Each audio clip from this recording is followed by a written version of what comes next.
behalf of the Board of Directors, let me welcome all of you to the American Riviera Award Ceremony presented by Chopin Vodka. I have been looking so forward to this evening since our recipient was announced. Annette, where should I begin? I think most of us have followed her career very closely since her performance in The Grifters. Since then, we've expected an incredible performance, and she always complies. I think our family's personal favorite, until this year, was The American President. But how about Postcards from the Edge?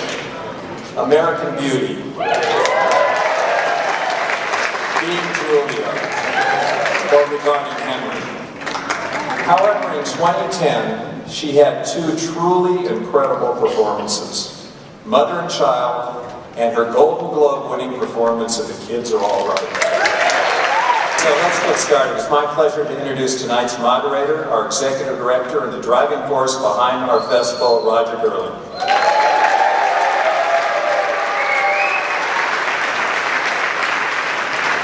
Good evening, everybody. On February 14, 1987, I was invited on a Valentine's Day date to see the preview of a brand new play on Broadway. The play was called Coastal Disturbances by Tina Howe. I cannot remember much about this Valentine who invited me to attend this play. Who knows what happened to him? But I will never be able to forget the person I fell in love with that evening, Annette. It was her Broadway debut, and she played this young photographer named Holly so passionately, swooning between tears and laughter and lust and on the brink of a nervous collapse. I've never seen a Broadway debut like this, and I have never seen a performance like this. Fortunate for all of you, Annette followed this Tony-nominated portrayal of Holly with film performances that are just as unforgettable. Myra Langtry in The Grifters, Virginia Hill in Doxy, Carolee Burnham in American Beauty, Julia Lambert in Being Julia. These are all completely different characters from the one I saw that evening in 1987. All very specific, all very original, but created with the same intelligence and sensitivity by the same remarkable actress we're honoring tonight. Seeing Benny's filmography up until now, you will notice an extreme versatility and ferocious commitment. You will also note that her characters never beg for your sympathy. She displays very little vanity as a performer. She's saucy and provocative in The Grifters. She's lethal and cynical in Valmont, and unpleasant, neurotic in American Beauty. She goes for broke, displaying every form of emotion as the narcissistic actress in Being Julia. In Mrs. Harris, she's able to tap into her character's core astringency.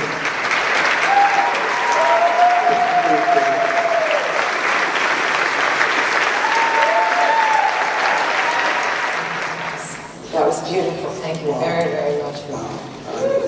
I'm grateful for all you've done for us. And you were here 7 years ago, and it's just great to have you back in Santa Barbara. Well, thank you very much for having me. Thank you so much. Thank you for all the work on that. Beautiful. It was when you do something you love for somebody you love, it's easy. Thank you so much. And your Oscar nomination on Tuesday, how's it feel? Your fourth Oscar nomination. Thank you. Let's see, how does it feel? Fantastic. Overwhelming. I'm so excited. I'm having great fun with it. Thank you. As an actor, I mean, do you enjoy, the recognition, getting an award nomination? Is that? Definitely. Yes, no, I do enjoy it. And this movie that we worked on, Lisa Cholodenko, the director, is here tonight. So this is it was a very special movie for all of us. So we had no idea what the life of the movie would be. You never do when you're working, is all you can do is work on the process as best you can. So the fact that the movie has had the life that it's having, we're all so excited. We're having a great time. The first time I went through the sort of the awards process was 20 years ago. So I think that 20 years on, right now, I think I can enjoy it all the more, have that much more fun with it. I know how fleeting it all is. And we all work, those of us who are lucky enough to work on movies, some work out and some don't. And you put just as much heart into the things that don't have a life as those that you do. So when something comes together in the way that this has, it's a great celebration. I'm thrilled. Again, I've seen all your work and obsessively now, and you do have these characters that are trying to keep it together, and in the mask is sort of, you're trying to keep the mask on, and it's falling, and they're collapsing. Is that something that has attracted you? You know, characters, women on the verge of a nervous breakdown. Yeah, there is a theme there, isn't there? I think that's also in characters that are interesting, that people who are, I mean, I think that's what, to a degree, maybe not to that degree, but that we all try to do, is we try to keep ourselves together, and we try to keep from falling apart, and we're trying to, you know, whatever specific situation. So yeah, I think that most good characters have that. And I guess maybe that's what I'm attracted to. Please welcome Academy Award winner Kevin Costner.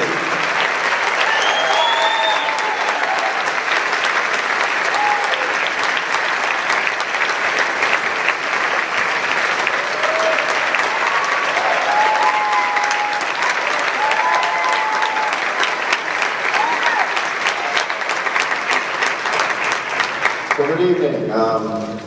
It's a really nice evening backstage, just listening to you. And you know, I said, well, this is towards the end of the night, so sometimes these feel like the beginning of the night remarks. But I said, well, what do you want me to do, actually? I said, well, how about a little anecdote? How about you say a few words? And my anecdotes are always 3 hours long. So, but I just couldn't help but think about you, Annette. And one of the stories I will tell you before I talk about her was during the making of Open Range, we were making this gigantic gun battle, and I had brought everybody out into the street, and I was explaining where you run and how you die. And you have to run, you have to hide better, you're not hiding good, you know. There's things that you have to be. And I brought everybody out there, and I've been playing this game since I was probably 5, so I knew how to hide and how to shoot. And Annette, of course, was standing with everyone else, and she had her arms crossed. It's very formidable. And she was listening, and I was explaining to these actors who only wanted to be in the position that she'd achieved in her life. And she just listened, and she listened, and I went on and on and on, and I kept looking over her, and I was so ready for her to hand me my head. I know, I guess the great directors don't talk a lot. I was having to talk an awful lot to these guys, you know, about not getting killed, you know, because you're not coming back, you know, and finally, I felt so bad because she was so patient. She sat there, and this is, you know, this is our heifer.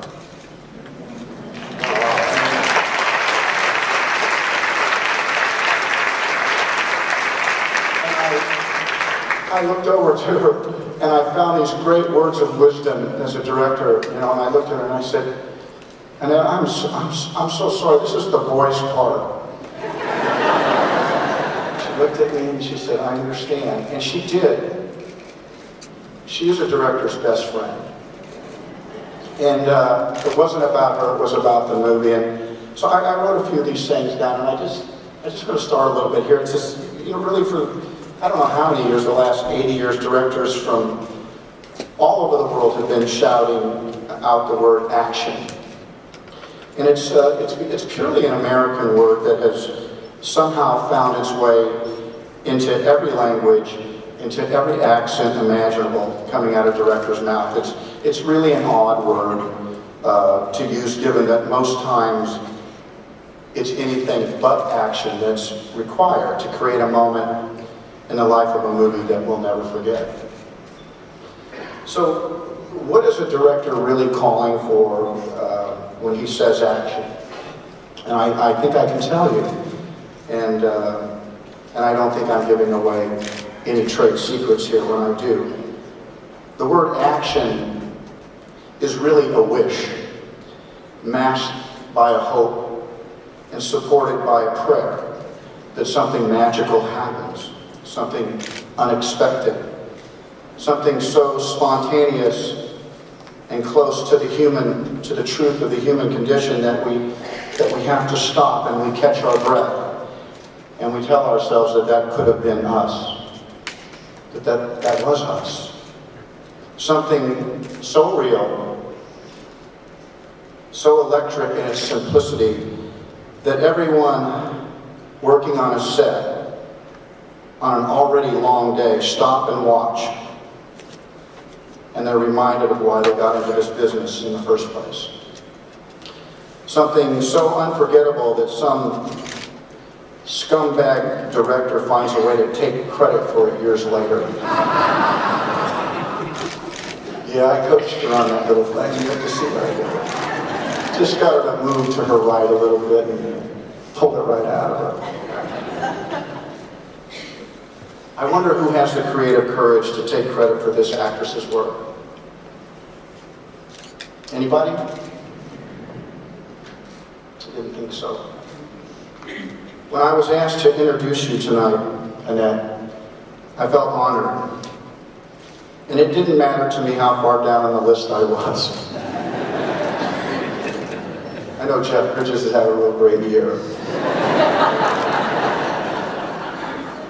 I did. I felt honored, and I wondered if I would be able to praise you enough to give the people here tonight a soaring sense of who you are and what you have meant to our business. You are so unique and singular. Even your name, Annette. We don't have to use your last. People know it's you we're talking about. But your face and all the characters that you have managed to take on cannot hide the real you, no matter how beautiful on the outside. It's your inner beauty that we are celebrating tonight. When I hear that you've decided to be in a movie, I know it's going to be fascinating. I know it will also have a chance at greatness. And I also know, or I could bet, that deep down it's a role that you're not certain that you can master. Maybe one you will not be able to pull off. So why would someone so esteemed in our business risk that? Someone whose place has already been guaranteed on the short list of the greatest actresses in the history of Hollywood. Why wouldn't she be content to repeat the formula of proven success that everyone loves for her? Why not bask in the glory of what you've accomplished and simply let us adore you? Why would Annette continue to risk that pedestal that we want to put her on so much? The reason's simple. She has courage. She still unfashionably believes that the play is still the thing. She continues to hold herself accountable as an artist in every sense of the word. A word that she would never use for herself. I'm probably embarrassed that I have chosen to express it for her. Am I using too many adjectives? Probably not enough. How much time do I have to talk about you and this incredible life that you are only now in the middle of living? And how much more there is to come? You, Annette,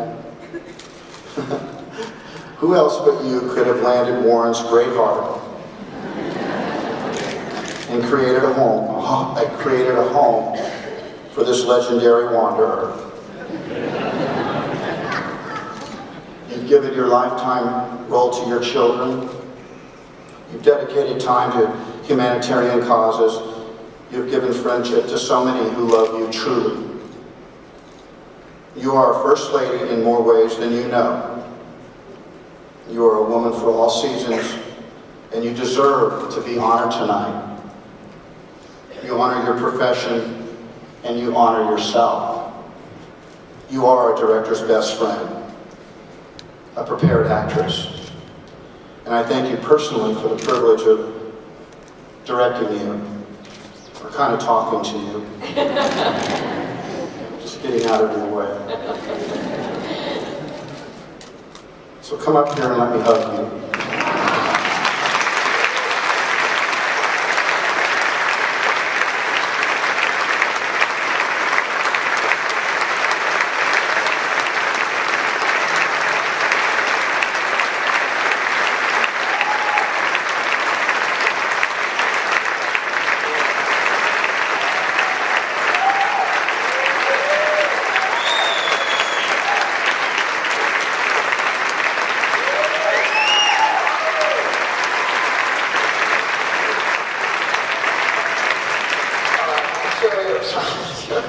Well, thank you. I am so honored. I so appreciate this, that you chose to honor me tonight and to, wow, I'm a little overwhelmed. All right. Roger, Derling, Jeff Barbacoa, Carol Marshall, and thank you to everyone who worked so hard in putting this evening together. I know how much time it must have taken. And the Santa Barbara Film Festival is very important to all of us. All the film festivals are what is keeping the movies alive. It's a tough time right now in the movies, and we all need to be regenerated and renewed. And it's the love of movies that keeps us going. So thank you very much for being here and for this incredible honor. One of the most important things as an actor that we must do is to keep alive our sense of wonder about the world and the possibilities that we have of connecting to each other. So I feel so inspired and so grateful and so moved, and I very much appreciate this, and thank you, Kevin, for taking the time to come out and give me this award. I also want to thank Lisa Cholodenko for being here tonight, and Wendy, and I want to thank my dear agent, Kevin Huvain, who has saved me in many circumstances, including a recent party at which we were dancing, and a woman came up to me, a quite large woman, in a black dress, and she said, "My husband won't dance with me, and you must." And she pulled me onto the dance floor, and she was rather strong. And I was a little overwhelmed, and as she was hurling me around the dance floor, almost dislocating my arm, and Kevin launched into the room and saved me. So thank you, Kevin, for that.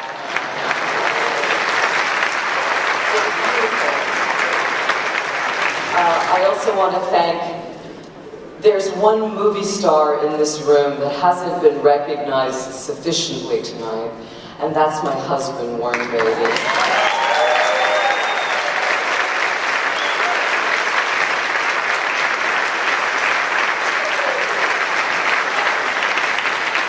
Any shred of humility that I ever had is now gone.